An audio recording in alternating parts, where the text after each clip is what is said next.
கர்த்தருடைய பிள்ளைகளே, விமர்சனங்களும் விளக்கங்களும் இந்த நிகழ்ச்சி உங்களுக்கு மிகுந்த ஆசீர்வாதமாக இருக்கும் என்று நான் நம்புகிறேன்.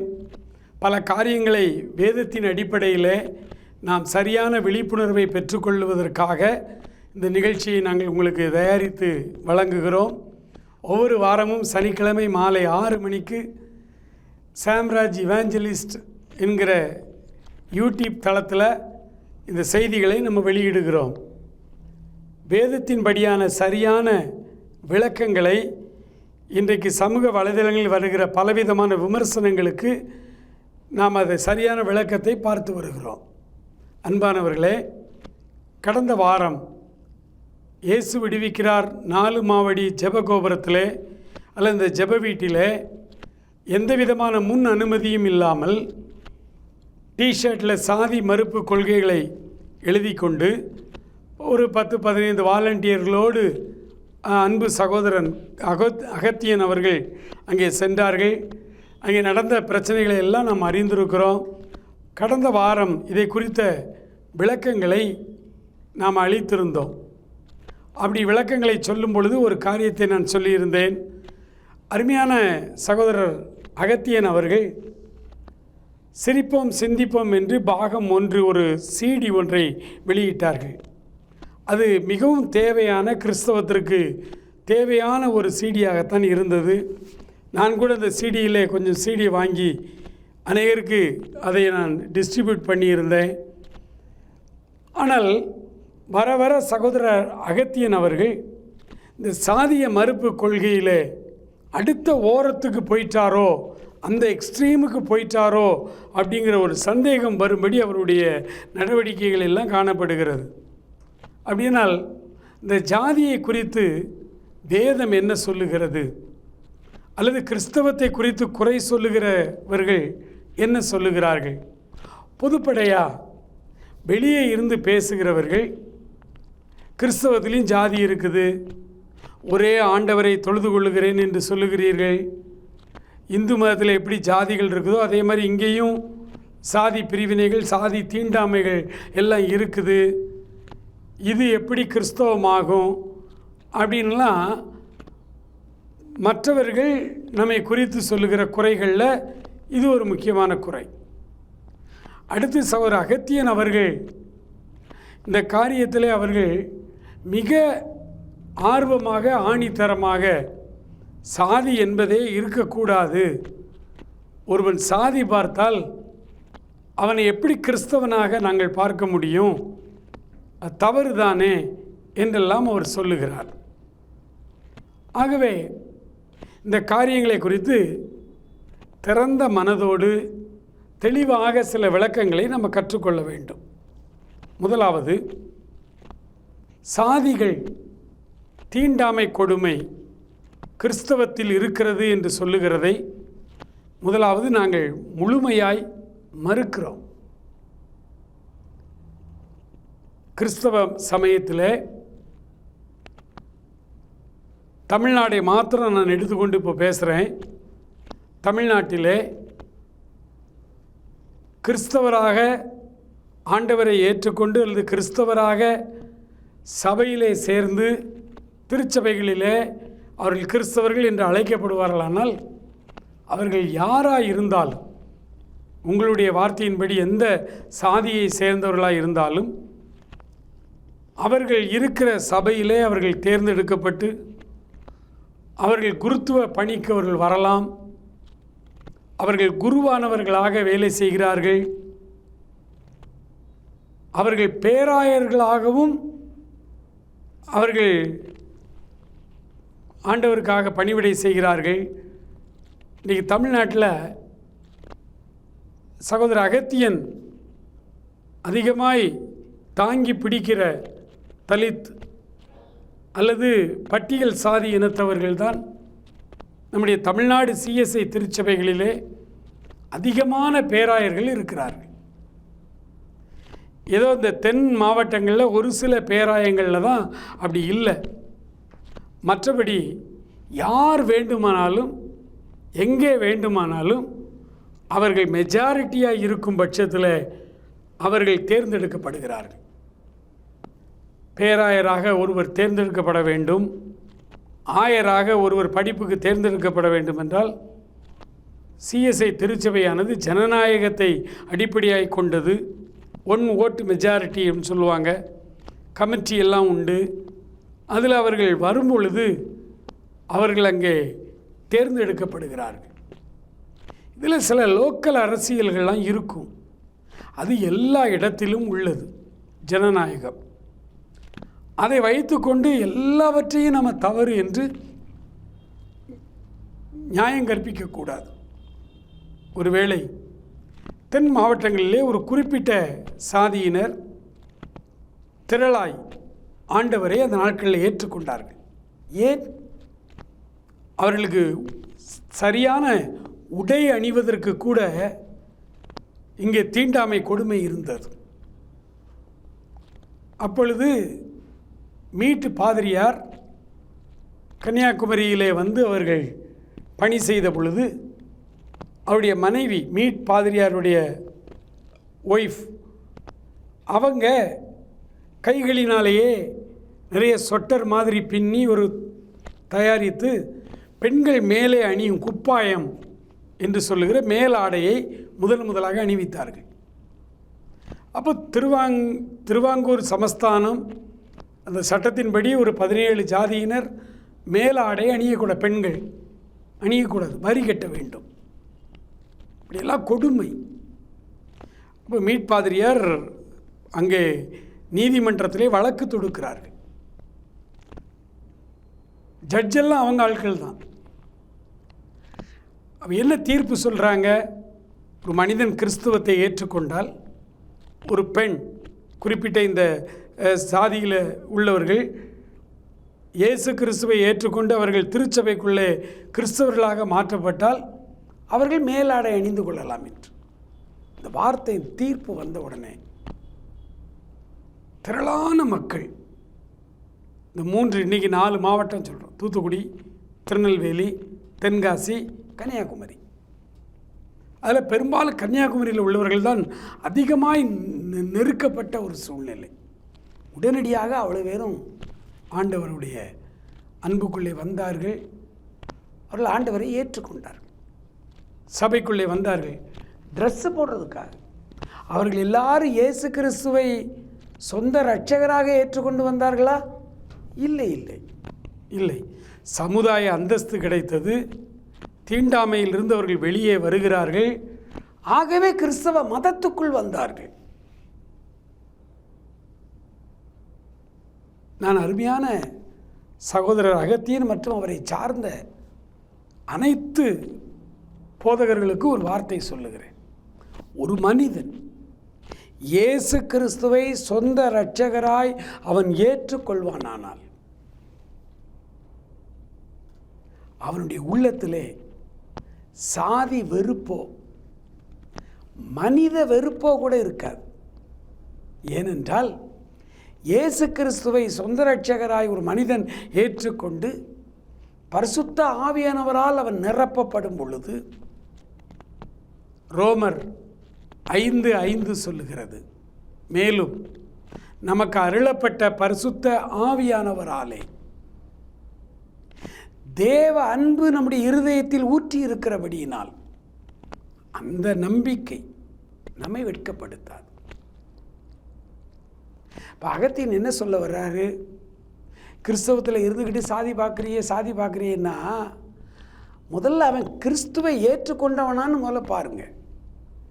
ஒரு மனிதன் இயேசு கிறிஸ்துவை சொந்த இரட்சகராய் ஏற்றுக்கொண்டு தன் இருதயத்திலே அவருக்கு உண்மையாய் நடக்க வரும் பொழுது அவன் பரிசுத்த ஆவியானவராலே அவன் அபிஷேகம் பண்ணப்படுகிறான். ரோமர் 8:9 சொல்லுது, மேலும் கிறிஸ்துவின் ஆவியானவர் இல்லாதவன் கிறிஸ்தவனே அல்ல. நீங்க கிறிஸ்தவரே இல்லை, அவன் இன்னும் ரசிக்கவே படலை, அவனை போய் நீ சாதி பார்க்காதன்னா சாதி பார்க்கத்தான் செய்வான். அவன் தான் நீ இயேசு கிறிஸ்துவை ஏற்றுக்கொள்ளலையே. சபையில் பெரிய இடத்துலலாம் இருக்கிறான், மெம்பராக இருக்கிறான், செக்ரட்டரியாக இருக்கிறான், எல்லா பதவிக்கும் வர்றான். ஏன்னா ஏற்கனவே சொல்லிட்டேன், சிஎஸ்ஐ திருச்சபை என்பது மெஜாரிட்டி, அதாவது ஜனநாயகம். அங்கே யார் மெஜாரிட்டியாக இருக்கணும் அவன் தான் வருவான் மேலே. அதில் வந்து நின்றுக்கிட்டு நீங்கள் ஜாதி பார்க்குறீங்க அப்படின்னா, முதல்ல அவன் கிறிஸ்தவனா, அபிஷேகம் பெற்றவனா? இதை நான் சொன்ன உடனே நீங்கள் உங்களுக்கு இன்னொரு கருத்து வரும். அபிஷேகம் பெற்ற பெந்தேகோஸ்தே பாஸ்டர்களே ஜாதி பார்க்குறாங்க பிரதர், அபிஷேகம் பெற்ற சபைகளிலேயே ஜாதி பார்க்குறாங்கன்னா அபிஷேகம் பெற்றாங்களாங்கிறதே பெரிய கேள்வி. ஏன்னா சாதி பார்க்குற எந்த கிறிஸ்தவனும் ரட்சிக்கப்படவில்லை என்பதுதான் வேதத்தின் அடிப்படை. மோகன் சிலாசஸை நீங்கள் சொல்கிறீங்களே, அவர் எங்கேயாவது என்னைக்காவது சாதி பார்த்தாருன்னு உங்களால் ப்ரூஃப் பண்ண முடியுமா? அவருடைய குரூப்பில் அப்படிலாம் இருக்காங்க. அவர் ரட்சிக்கப்பட்டவர், அபிஷேகம் பண்ணப்பட்டவர், அவர் சாதி பார்க்கறது இல்லை. அவர்கிட்ட ஆயிரக்கணக்கான மக்கள் அங்கே வேலை செய்யலாம், வாலண்டியர்ஸ் இருக்கலாம். அவன் அத்தனை பேரும் முறையாக ரட்சிக்கப்பட்டான ஆண்டவருக்குள்ளே சரியாக வந்தாலும் தெரியாது. அது ஒரு பெரிய ஸ்தாபனம். நிறைய பேர் வேலைக்காக கூட அப்ளை பண்ணி அங்கே ஒரு கிளர்க்காக வேலை பார்த்துக்கிட்டு இருக்கலாம். ஆனால் அவருடைய ஆஃபீஸில் நீங்கள் பாருங்கள், எல்லா இனத்தை சேர்ந்தவர்களும் இருப்பாங்க. அதான் அவருடைய தரிசனம். ஏன்னா உங்கள் தரிசனம் தான் அவர் தரிசனம். ஆனால் ஒரு இடத்துல ஒரு ப்ரேயர் நடக்கும் பொழுது நீங்கள் அதுக்கு ஒரு விளக்கம் கொடுத்துருந்தீங்க. என்ன விளக்கம்? அண்ணன் இப்படியெல்லாம் ஜாதி பார்க்க மாட்டார், அதனால் இதுக்கு நமக்கு அங்கே வர்ற எல்லாருமே அனுமதி வாங்கிட்டா வர்றாங்க. அங்கே எல்லாம் ஜெபத்துக்கு வர்றவங்க, பிரசங்கம் கேட்க வர்றவங்க, அவங்க எல்லாருக்கும் அனுமதி இலவசம், உங்களுக்கு இல்லை. நீங்கள் என்ன செய்யணும்? அதே டிஷர்ட்டை போட்டு பனியனை போட்டு கூட்டத்தோட கூட்டமாக நீங்களும் உள்ளே போய் உட்கார்ந்து ஆண்டவரை தொழுது கொண்டு அந்த ஜெபத்தில் பங்கேற்க வந்தால் உங்களுக்கும் அனுமதி இலவசம். ஆனால் நீங்கள் அங்கே ஒரு ஊழியத்தை செய்ய போகிறீங்க, அநேகருக்கு விழிப்புணர்வு ஏற்படுத்த போகிறீங்க, நல்ல கருத்துக்களை சொல்ல போகிறீங்கன்னா நீங்கள் ஒரு தனி பாடியாக அங்கே இயங்குறீங்க. இப்போ கட்டாயம் அனுமதி வேணும். பொதுமக்களும் நீங்களும் ஒன்றா? நீங்கள் தேவனுடைய ஊழியக்காரர்கள் அல்லவா? நீங்கள் அங்கே போயிருக்கிறது முக்கியமான விழிப்புணர்வை உண்டாக்குறதுக்கெல்லாம் போயிருக்கிறீங்க. கர்த்தருடைய பணி ராஜரீக பணின்னு வச்சுக்கிடுங்க. பிரதர், முதல்ல ஜனங்கள் ரட்சிக்கப்படணும்னு ஜெபம் பண்ணுங்க. உங்கள் ஊழியமே ஒரு இருளில் இருக்க மனிதன், அவன் ஜாதி கொடுமையில் தான் இருப்பான். இருளில் இருக்கிற மனிதன் விபச்சாரத்திலையும் வேசித்தனத்திலையும் களவுலையும் மாய்மாலத்திலையும் பாவத்தில் சிக்கியிருப்பான். முதல்ல அவனை விடுதலை பண்ணி உள்ளே கொண்டு வாங்க. அவன் சரியாக விடுதலை அடைஞ்சு வந்துட்டான்னா உங்களுக்கு எப்படி இந்த துக்கத்தை ஆண்டவர் வந்து இந்த சாதி பார்க்குறாங்களே, இந்த துக்கத்தை ஆண்டவர் ஏன் ஆவியானவர் கொடுத்தாரு? நீங்கள் சரியாக ஆவியானவர்களை வந்திருக்கிறீங்க. நீங்கள் சரியாக ரட்சிக்கப்பட்டதுனால, அபிஷேகம் பெற்றதுனால சாதி பார்க்குறத உங்களால் அக்செப்ட் பண்ண முடியல. நீங்கள் ஆக்சுவலாக கோபம் யார் மேலே உங்களுக்கு வரணும் தெரியுமா? ஊழியக்காரங்க, அபிஷேகம் பெற்றவங்க, அவங்க ஜாதி பார்த்தா உங்களுக்கு அவங்க மேலே கோபம் வரும். பொதுமக்கள் இயேசு விடுவிக்கிறார், பயோனியர் மினிஸ்ட்ரி. புதிதாக மக்கள் வருவாங்க, பல உலக பிரகாரமான அற்புதங்களை தேடி வருவாங்க.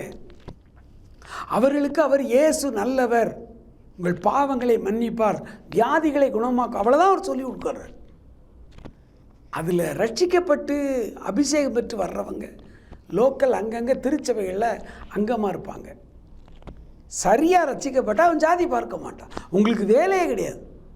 நீங்கள் செய்கிற வேலை மனிதர்களை அல்லது சகோதர சகோதரிகளை சரியாய் ரட்சிப்புக்குள்ளே வழி நடத்துங்க. அவங்கள அபிஷேக அனுபவத்துக்குள்ளே கொண்டு வாங்க, பரவச அனுபவத்துக்குள்ளே கொண்டு வராதீங்க, அபிஷேக அனுபவத்துக்குள்ளே கொண்டு வாங்க. அவங்க அபிஷேகம், உண்மையான மெய்யான அபிஷேகத்தை அவங்க பெற்றுட்டாங்கன்னா ஒரு பிரச்சனையும் இல்லை. ஆட்டோமேட்டிக்காக ஜாதி உணர்வு அவன் உள்ளத்தை விட்டு வெளியில் போயிடும்.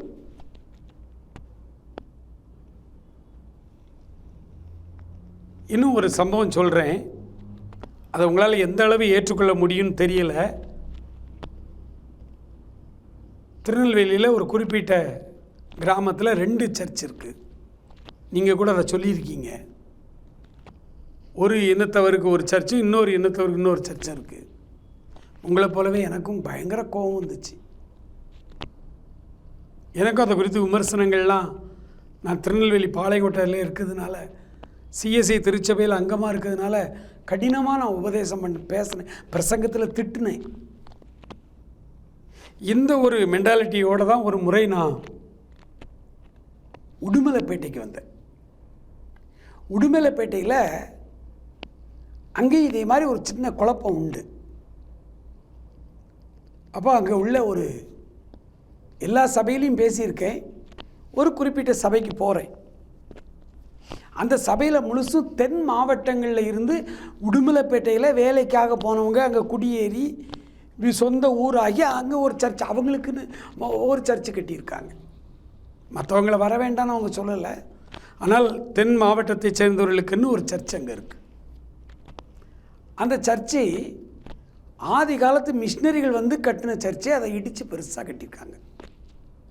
அந்த சர்ச்சு பக்கத்தில் குருமனை, பெரிய பங்களா, அங்கே போதகர் இருந்தார். சனிக்கிழமை பிரசங்கம், வெள்ளி சனி ஞாயிறு கன்வென்ஷன் பேசிட்டு வரேன். ஞாயிற்றுக்கிழமை சர்வீஸ் முடிஞ்ச உடனே அயர்வாள் வீட்டில் எனக்கு சாப்பாடு. அங்கே போய் உட்கார்ந்துருக்கும்போது ஐயாட்ட பேசினேன். ஐயா பல புரட்சிகரமான கருத்துக்களை எல்லாம் பிரசங்கத்தில் ஆரம்பத்துலலாம் சொன்னாங்க. அதனால் ஐயா நம்மளை மாதிரியே ஒரு நல்ல பரந்த மனதோடு இருக்காங்களே, வேத வசன பேக்ரவுண்டில் இருக்காங்களேன்னு ஐயாட்ட பேசும்போது, ஐயா இப்படி ஒரு சாதிக்கு ஒரு சர்ச்சுன்னு வச்சா அப்புறம் இவங்க பரலோகத்துக்கு எப்படி போவாங்க? பரலோகத்தில் போனாலும் நம்ம ஆட்கள்லாம் எங்கே இருக்காங்கன்னு தானே பார்ப்பாங்க அப்படின்னு அவர்கிட்ட பேசினேன். அப்போ அவர் சொன்னார், 2 உளவியல் காரியங்களை உங்களுக்கு நான் இன்னைக்கு கற்றுத்தாரேன் அப்படின்னாங்க. சொல்லுங்க ஐயா அப்படின்னு. அப்பா அந்த ஐயா சொன்னாங்க, இந்த பர்சனேஜை பார்த்தீங்களா, 11 அடி ஹைட்டு, லிண்டல் ஹைட், 11 அடிக்கு மேலே வெண்டிலேஷன் வச்சுருக்காங்க. வெள்ளைக்காரங்க இந்த பர்சனேஜை கட்டும்போது ஏசி கிடையாது, ஃபேன் கிடையாது. அதனால் அவ்வளோ உயரத்தில் கட்டி இயற்கையாகவே இந்த பங்களா கூலாக இருக்க முடியாது பண்ணியிருக்காங்க. இவ்வளோ பெரிய பங்களா கட்டின இங்கே வந்த மிஷினரி சர்ச்சு, பழைய சர்ச்சு உங்களுக்கு தெரியுமா? தெரியா? சர்ச்சை இத்தினூண்டு கட்டிட்டு பர்சனேஜ் இவ்வளோ பெரிய பங்களா மாதிரி கட்டியிருக்காங்க. ஆனால் உங்கள் திருநெல்வேலி, தூத்துக்குடி, கன்னியாகுமரியில் ஆலயங்கள் எல்லாம் பெருசு பெருசாக கட்டியிருப்பாங்க. குருமனை எல்லாம் சின்ன சின்னதாக கட்டி ஒழுகிற லெவலுக்கு இருக்கும், தண்ணி ஒழுகும். இப்போ நீங்கள் நிறைய பர்சனேஜை இடித்து புதுசாக கட்டிட்டீங்க. ஆனால் எல்லாமே சின்ன சின்ன பர்சனேஜாக இருக்கும். மிஷினரிகள் இங்கிலாந்துலேருந்தும் அமெரிக்காவிலேருந்தும் இந்தியாவுக்கு வந்தாங்க. வரும்போது அரண்மனை, எடின்பரோ அரண்மனையில் சார்ந்த பிரபுக்கள் இங்கே வந்தாங்க. கால்டுவெல், ரேனியஸ், ராக்லண்ட்லாம் அரச குடும்பத்தை சேர்ந்தவர். பெரிய பெரிய பணக்காரங்க, கோடீஸ்வரங்க இயேசுவை ஏற்றுக்கொண்டு எல்லாத்தையும் துறந்து எல்லாத்தையும் விட்டுட்டு இந்தியாவுக்கு வந்தாங்க மிஷினரியா. அவங்க தான் தென் பகுதிக்கு வந்தவங்க, பெரும்பாலும் தென் பகுதிக்கு வந்த மிஷினரிகள். அவங்க சர்ச்சை பெருசாக கட்டினாங்க, பார்சனேஜை சின்னதாக கட்டி அதில் தரையில் படுத்து அதை தியாகம்னு நினச்சி ஊழியம் செஞ்சாங்க. உடுமலைப்பேட்டை, ஈரோடு, கோயம்புத்தூர் இங்கெல்லாம் வந்த பல மிஷினரிகள் அங்கே உள்ள ஸ்லம்மில் இருந்து வந்தவங்க,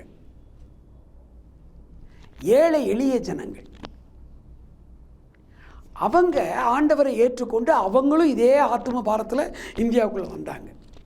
வந்தவங்க ஆலயத்தை சின்னதாக வர்ற மக்களுக்கு ஏற்ற விதத்தில் ஆலயத்தை கட்டிட்டு பங்களாவை பெருசாக கட்டி வசதியாக வாழ்ந்தாங்க. அதை அவங்க தியாகம்னு நினச்சாங்க. நீங்கள் ஒரு நாட்டினுடைய பிரசிடெண்ட்டு ஏழ்மையிலிருந்து வந்த பிரசிடெண்ட்டை நீங்கள் கொண்டு போய் பெரிய பிரசிடெண்ட்டாக வைங்க, லட்சக்கணக்கான ரூபாய்க்கு கோட் போடுவாங்க. அவங்க படாடோமாக அப்படியே பயங்கரமாக வாழ்வாங்க. அதை அவங்க தவறாக நினைக்க மாட்டாங்க. ஆனால் ஒரு ராயல் ஃபேமிலி, ஒரு பணக்கார குடும்பத்திலிருந்து ஒருத்தரை நீங்கள் பிரசிடெண்ட் ஆக்குங்க, சாதா சிம்பிளாக இருப்பாங்க. அது அவங்களுக்குடைய அது உளவியல் பிரச்சனை இது. அப்போ நான் சொன்னேன், ஐயா நீங்கள் சொல்கிறதெல்லாம் சரிதான், அது எப்படி ஒரு ஜாதிக்கு ஒரு சர்ச்சுன்னு வச்சா இது எப்படி? இல்லை பிரதர், 90% ஒரு குறிப்பிட்ட இனத்தவர் ஒரு சர்ச்சில் இருக்கிறீங்க. யாருமே கிறிஸ்துவுக்குள்ளே பெரியவனும் இல்லை சின்னவனும் இல்லை, கிறிஸ்துவுக்குள்ளே ஜாதியே கிடையாது. ஆனால் அவன் நினச்சிக்கிட்டு இருக்கான் அப்படி தன்னை பெரிய ஜாதி உயர்ந்த ஜாதின்னு. அவன் 80% சர்ச்சில் இருக்கான், ஒரு 10-15% தாழ்த்தப்பட்டவர்கள் உள்ள சர்ச்சுக்குள்ளே வரும்போது அவன் என்ன பண்ணுறான்? அவனால் இண்டிபெண்ட்டாக அங்கே இயங்க முடியாது. அதுக்கு அவர் சொன்னார், எல்லாரும் பேண்ட் ஷர்ட்டு கோட்டு போட்டிருக்கிற ஒரு சபையில் 2 குடும்பம் வேஷ்டி கட்டிக்கிட்டு இப்படி சாதாரணமாக அப்படி உள்ளே வந்தான்னா அவனால் அங்கே அந்த ஜனங்களோட மிங்கிளாகவே முடியாது. அவங்களுக்குன்னு தனியாக ஒரு சபையை கொடுத்துட்டோன்னா அவன் அதில் நல்லா இயங்குவான், ஆண்டவருக்கு ஊழியம் செய்வான், பாட்டு பாடுவான், முன்னால் வருவான். ஆனால் இந்த சபையில் கொண்டு அவனை விட்டிங்கன்னா அவன் ஒதுக்கப்பாவும், அவன் தன்னையே ஒரு தாழ்வு மனப்பான்மையில் ஒதுங்கியே தான் இருப்பான், உள்ளே வரமாட்டான், இவங்களும் விட மாட்டான் அப்படின்னு சொல்லி அந்த வயதான போதகர் இந்த காரியங்களை சொன்னார். அதற்கு பிறகு தான் சாதிய கண்ணோட்டம் எனக்கு வேதாகம கண்ணோட்டமாக மாறிச்சு. அப்போ தான் அவர் சொன்னார், உண்மையாய் ஒரு மனிதன் ரட்சிக்கப்பட்டிருப்பானால் அவன் சாதி பார்க்க மாட்டான். அப்போ சாதி பார்க்கிறவன் ரட்சிக்கப்படவில்லை, அவ்வளோதான். நீங்கள் ரட்சிக்கப்படாதவர்களே ரட்சிப்புகளை வழிநடத்த ஊழியத்தை செய்யுங்க. அதை செஞ்சால் ஆட்டோமேட்டிக்காக சாதி உணர்வு உள்ளத்துலேருந்து போயிடும். நீங்கள் இப்போ என்ன குற்றம் சாட்டுறீங்க? ஒவ்வொருத்தனையாக குற்றம் சாட்டி உங்களை நீதிமானாக்க பார்க்குறீங்க. அது தவறு. அதனால் நீங்கள் என்ன செய்யுங்க, முதல்ல தேவ சமூகத்தில் ஜெபம் பண்ணுங்க. ஆண்டவரே, கிறிஸ்தவத்தில் சாதி பிரிவினைகள் இருக்குது, இந்த சாதி பிரிவினைகள் மாற நான் என்ன செய்யணும் ஆண்டவரே? ஆண்டவர் சொல்லுவார், ஜனங்களை சரியான வேதாகம ரட்சிப்புக்குள்ளே, வேதாகமம் சொல்லுகிற பரிசுத்த ஆவியானவருடைய நிறைவுக்குள்ளே வழி நடத்துங்க.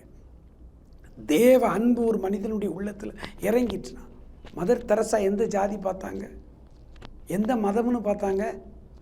ஒருபடி மேலே போய் தன்னுடைய ஹோமில் உள்ள தொழில்நோயாளிகள் மரிக்கும் தருவாயில் வரும் பொழுது அவர்கள் எந்த முறைப்படி தங்களை அடக்கம் பண்ணணும்னு சொல்கிறாங்களோ அந்த மத சடங்காச்சாரத்தின்படி அடக்கம் பண்ணாங்க.